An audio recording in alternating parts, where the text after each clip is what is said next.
Well, good morning, everybody out there. Happy New Year from Pastor James and everybody in my family. I want to start a brand new thing this morning for a brand new year, and it's called Good Questions.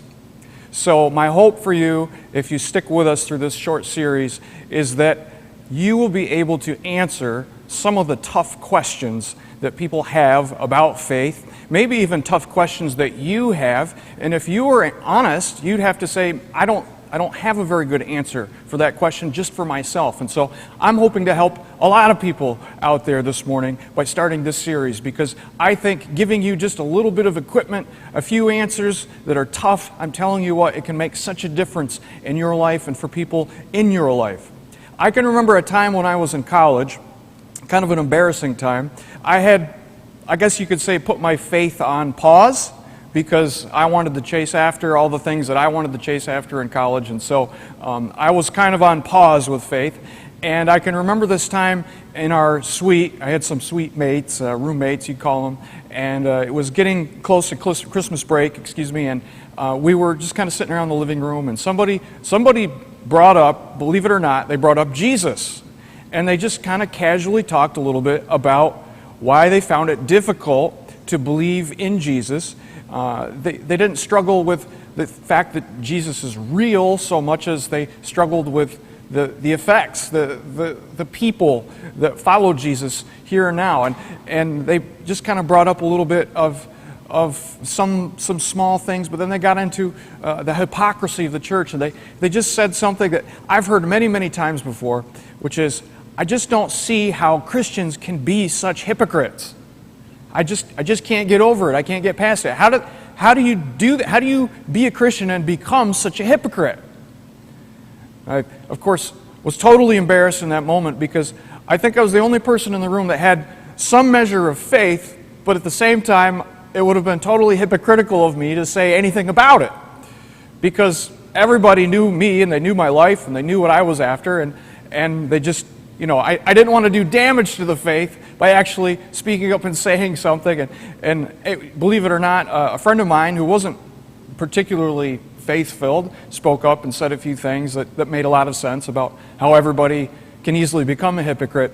But it really, really bothered me at that point that I had nothing to say and that my faith was such a mess. And so what I want to do this morning is answer that very question that was posed in that room that day. How do Christians become hypocrites? Is every Christian a hypocrite? Is it just going to be that once you become a Christian that you're going to be this flaming hypocrite all the time, and that you're going to be kind of repulsive to people? And I actually think that deserves an answer. And fortunate for me, Jesus actually answered that question, that very question. And the answer to the question, how do Christians become such hypocrites? How's that possible? It's actually tiny.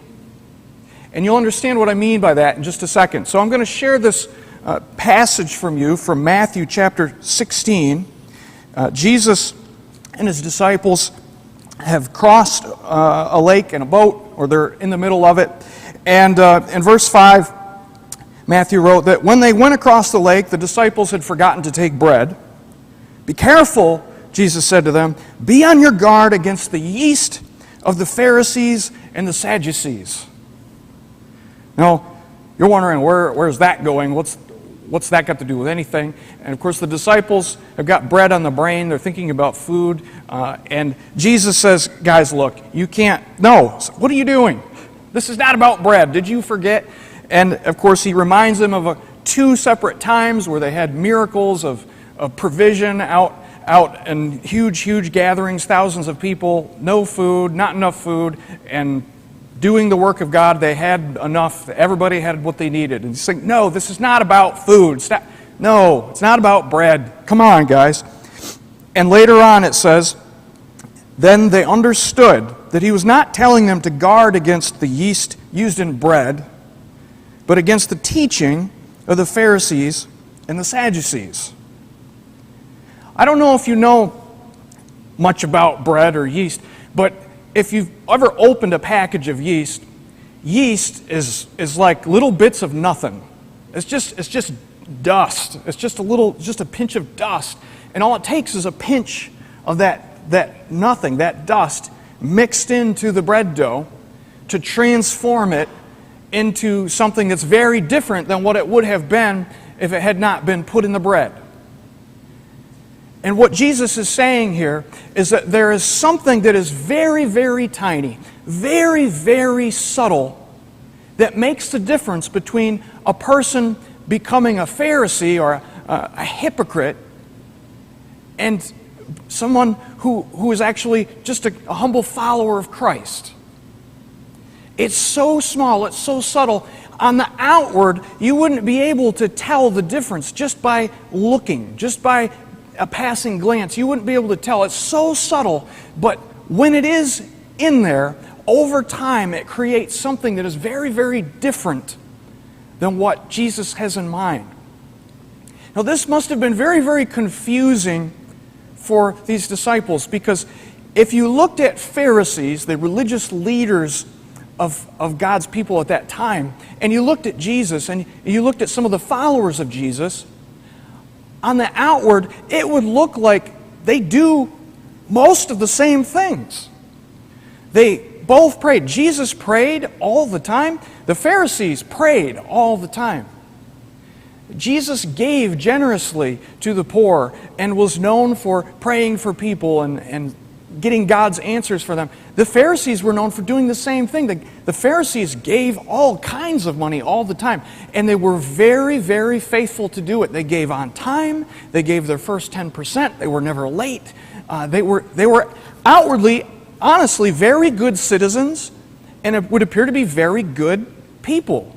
The kind of people you would want in your neighborhood, people that were steadfast, people that cared about passing the faith on to the next generation. They were very serious about that. So was Jesus.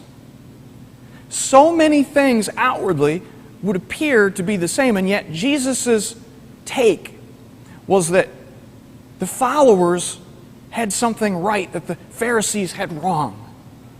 There was something in the Pharisees. It was a very subtle and small thing that was different, that made them almost completely unacceptable in his eyes.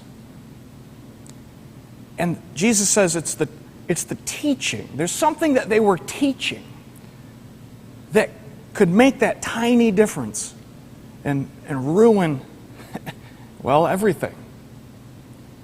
And as you read through the Gospels, read through the Sermon on the Mount, chapter 5, 6, and 7 of Matthew, if you get the chance, and I hope that you do. Or actually just read the entire Gospel of Luke. Jesus spends a lot of time comparing and contrasting the difference between real followers and Pharisees. And over again, he says this very interesting thing. He says, do what they say. Do what they tell you to do, but don't be like them. So, in other words, it wasn't their doctrine that was off. It wasn't that they were telling people to do bad things. They were actually telling people to do mostly right things. They had a few things that were off, but they were mostly telling people to do good things and to obey God. Pharisees were actually really trying to obey God the best they knew how. They really were. It wasn't that they didn't care about God at all. They actually wanted to do what God had said that they should do. But there is a difference. And it was small and it was subtle. And this difference is so vivid. Maybe the best picture that I could give you was a picture that Jesus gave. Just a hypothetical example that he gave of two people, a Pharisee and a tax collector, both having gone to the temple to pray. This is in Luke chapter 18, verse 9. This is the story Jesus told to illustrate the subtle difference. He says, verse 9, to some who were confident of their own righteousness and looked down on everyone else, that is hypocrisy at its best, right? It says, Jesus told this parable. Two men went up to the temple to pray, one a Pharisee and the other a tax collector, someone who probably got wealthy off of other people's misfortune, took advantage of their position, that no one was really paying attention how much they were taking. You get the idea. And the Pharisee stood by himself off and away from anyone else. And this is how he prayed. God, I thank you that I'm not like other people. Robbers, evildoers, adulterers, or even like this tax collector over here. I fast twice a week and I give 1/10 of all I get.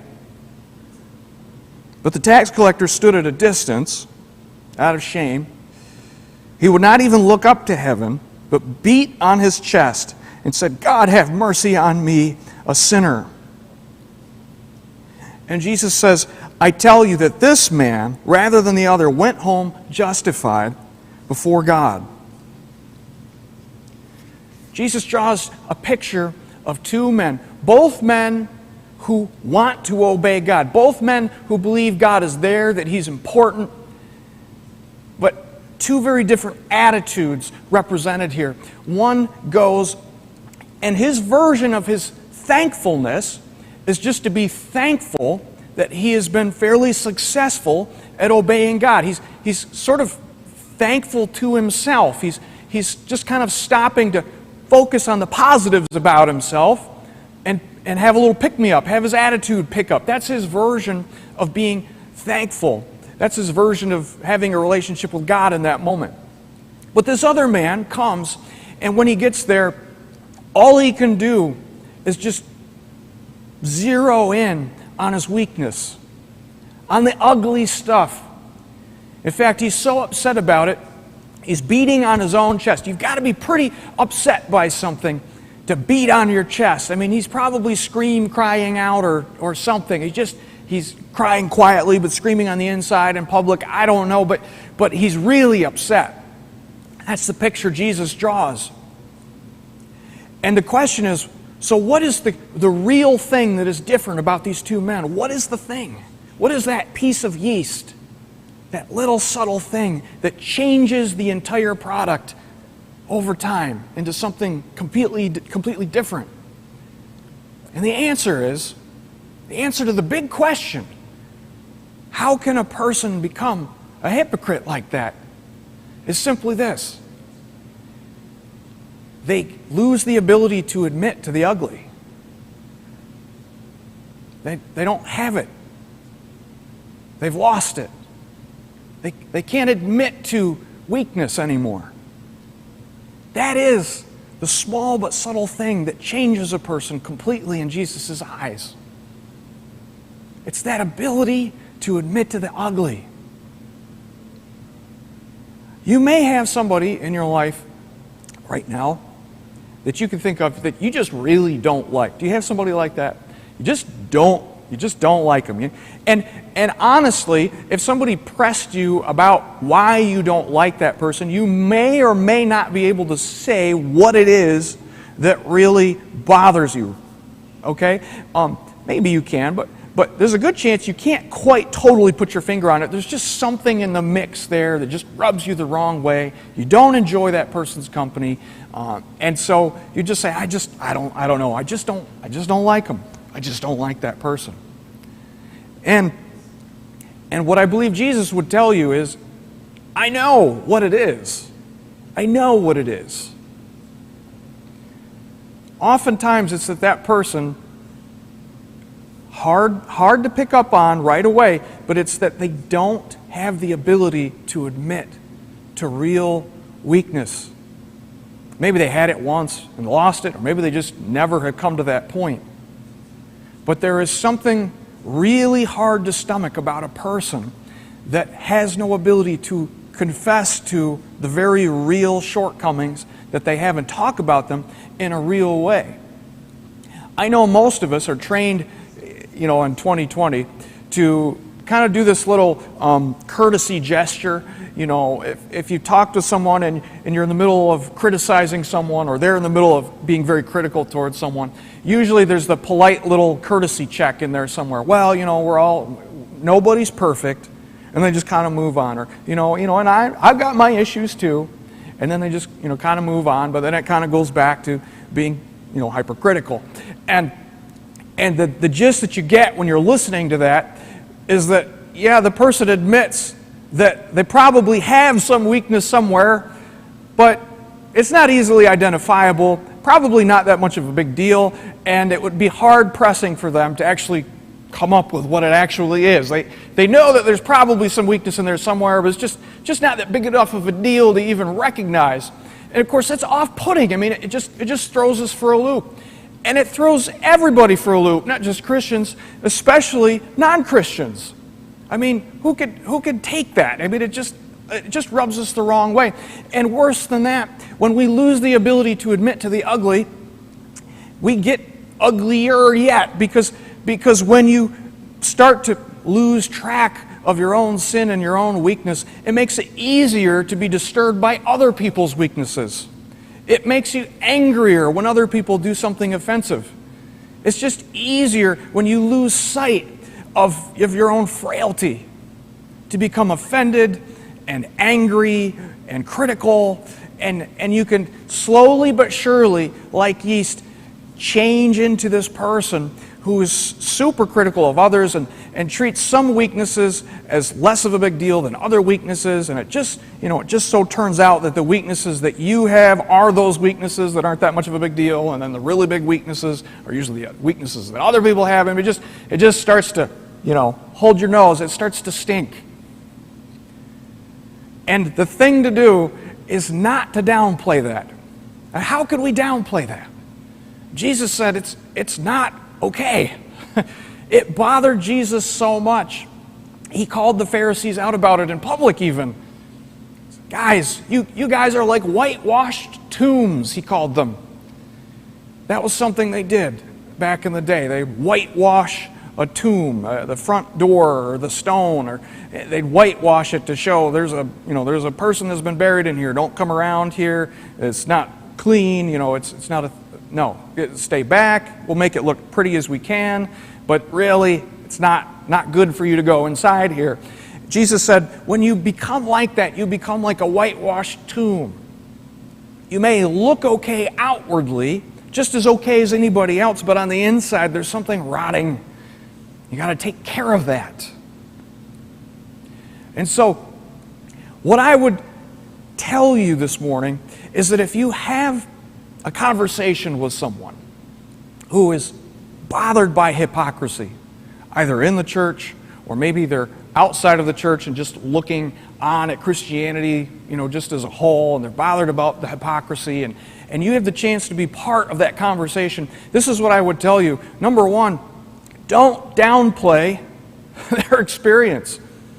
Don't downplay hypocrisy. Don't pretend it's not as bad as it is, because honestly, you're making their case for them. You're adding to the list of people that they have seen in Christianity who just won't admit to the ugly and pretend that it's not ugly and pretend that they're better than they actually are. You don't want to do that. That's not Christ. That's not following Jesus. You don't want to do that. My advice to you is to validate it and admit, yes, there is a lot of hypocrisy. In fact, this is exactly the kind of thing Jesus warned us about. Jesus actually warned that if you're not on guard, as he said, if you're not vigilant, that's what everyone will do. Everyone will gradually but surely become hypocritical. That's why you've got to be on guard. It's so subtle. It's like yeast and dough. My second piece of advice to you, this is the most important part, most powerful part, is simply to become the kind of person who admits to weakness. Become the kind of person that can admit to something ugly that you've done. Become the kind of person who can talk about it in a meaningful way. If you can recognize it's going to help somebody, then use your weakness to help somebody. I'm not saying put all of your worst things that you feel you've ever done on a billboard and pay monthly advertising fees and just get everything off your chest that way. That's actually not wise. I don't believe it's wise, and actually Jesus says it's not wise to tell everybody you know everything about yourself all the time, because honestly there are some people out there who are not really looking out for you at all and just would be happy to entertain themselves and others by messing with your life if they had anything to work with. But honestly, there are so many occasions where you have real, honest conversations with people, and it would be so much help in that moment if you could just be real and genuine and just share some of your story, share some of where you've been, share some of what you struggle with now. Just share your testimony about the transformational process that it is to become a Christian.